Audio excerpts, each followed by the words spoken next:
All right, HBAR. So I'm on the 6 month chart, and guys, don't forget we are still a part of a 6 month setup. All right, so price dropping into this 6 month imbalance, and we had a chance to invalidate this bullish area with this bearish overlapping area. Okay, we did reach into that, failed to go lower below this swing low, and instead we've been pushing higher ever since. Right now we've got like a little bit of a doji in this current 6 month period. Okay, and anything can change. I mean, we still have 4 months and 26 days in this candle, so a lot of things can happen. All right, dropping down to the 3 month. So what I see right now, HBAR's behavior in price looks very similar to Litecoin. Okay, so the last 3 month period we had, which was the last quarter of 2024, we closed bullish, and I marked out the midpoint of the wick of that last quarter. And so far in January, we've already went above, but we've come back down since, back into the range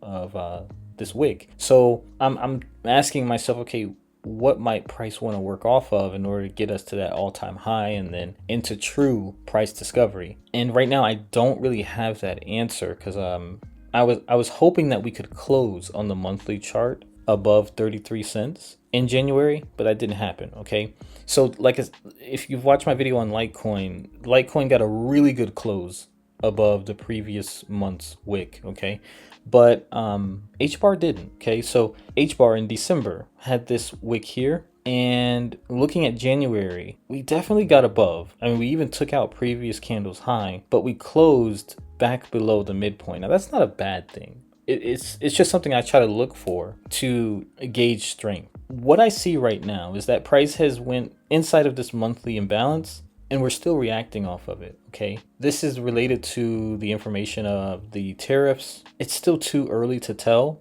I mean, this gap could hold and it could push us beyond 40 cents, or price may want to pull back deeper and revisit this gap. Okay, do I think price is going to revisit that gap? It would have to go below 16 cents in order to get in here. I don't think so.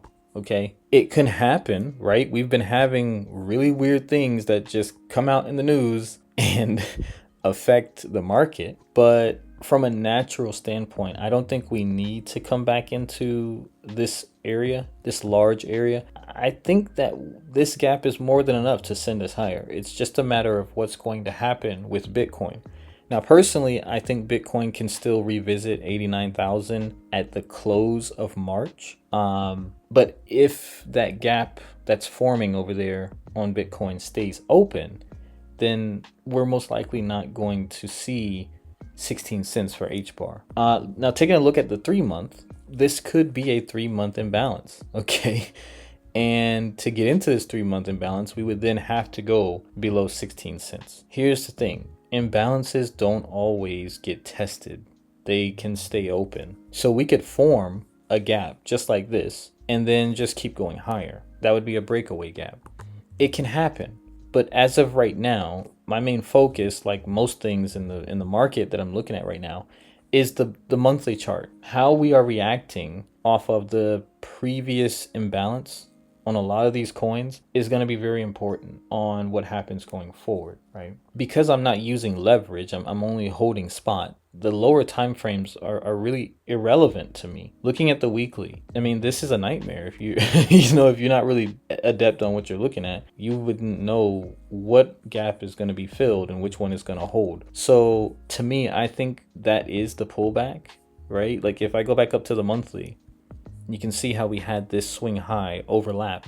It didn't quite overlap with the imbalance, but you can see how price came down and tested that, reacted off of it, as well as the monthly gap. What I'd like to see is for price to start pushing back above 33 cents and hold that level. Like I want to see a strong monthly close above 33 cents. If we don't get a close and we continue pushing higher, well, great. But the first sign for me is going to be getting away from this gap, right? I want to see a longer wick to the upside, get away from this imbalance, show me that it's holding price, and then get some delivery above 33 cents. Otherwise, we could end up seeing a doji at the end of March, and we could see it get tested. We could see this gap get tested after it's confirmed, of course, similar to Bitcoin, right? Because if I hop over here to Bitcoin, it looks pretty much the same. The behavior it's the same. We still have a month and 27 days, but this could be the area that price wants to work off of. I digress. All of this is still bullish, you know, waiting for a new 3-month gap to form. It's still bullish to me because the 6-month setup is still in play.